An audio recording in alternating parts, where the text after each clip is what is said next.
ശ്രീനഗറിലെ ദാൽ ലേക്കിൻ്റെ തീരത്താണ് ഈ അതിമനോഹരമായിട്ടുള്ള നിഷാദ് ബാഗ് അഥവാ ആനന്ദത്തിൻ്റെ തോട്ടം സ്ഥിതി ചെയ്യുന്നത്. അടിയിൽ കോട്ടയും മുകളിൽ ഗാർഡനും. കോട്ടയ്ക്ക് മുകളിലാണ് ഈ അതിമനോഹര ഗാർഡൻ എന്നുള്ളത് അത്ഭുതം തന്നെയാണ്. ദാൽ തടാകത്തിൻ്റെ കാഴ്ചകൾ നിഷാദ് ബാഗിൽ നിന്നും അതിമനോഹരമായ ഒരു കാഴ്ച തന്നെയാണ്. നിഷാദ് ബാഗിൻ്റെ ബാക്ക് സൈഡിൽ നിന്നും സോനാമർഗിൻ്റെ അതിമനോഹരമായ മലനിരകളും കാണാൻ സാധിക്കും.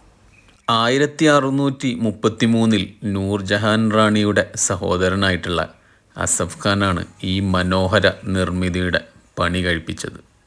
കോട്ടയുടെ ഏറ്റവും മുകൾ ഭാഗത്ത് നിന്നും ദാൽ ലേക്ക് വരെ നീണ്ടു കിടക്കുന്ന ഈ വാട്ടർ കനാൽ തികച്ചും മനോഹരം തന്നെയാണ്. ഏത് വെട്ടിപ്പിടിച്ചവർക്കും അവരുടെ ആ ഒരു ദൈവം കൊടുത്ത കാലാവധി വരെയല്ലേ അവരോടൊക്കെ ജീവിക്കുള്ളൂ.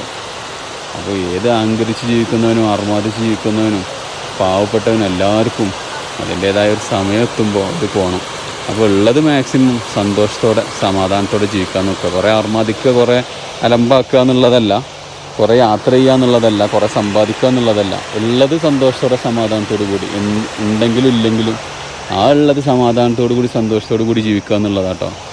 രാജാവൊക്കെ നല്ല സമാധാനത്തിൽ ജീവിച്ചിട്ടുണ്ടെങ്കിൽ അതൊക്കെ ലക്ഷറി ലൈഫാണ്. യജാതി ലൊക്കേഷൻ, അതൊക്കെ പൊളി ലൊക്കേഷനല്ലേ. എല്ലാവരും നല്ല രീതിയിൽ അർമാദിക്കുന്നുണ്ട്. രാജാവ് വിളിച്ച കോളാണല്ലോ.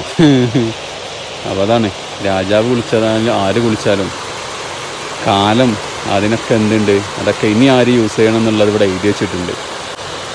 അപ്പോൾ അങ്ങനെയൊക്കെയാണ് ജീവിതത്തിൻ്റെ ഓരോ യാഥാർത്ഥ്യങ്ങൾ. അധികം ഫിലോസഫി പറയാൻ ഞാൻ നിൽക്കുന്നില്ല. അടുത്തൊരു അടിപൊളി വീഡിയോ ആയിട്ട് കാണാം. ഫോളോ ചെയ്യാൻ മറക്കല്ലുണ്ടാവും. Thank you. Bye by.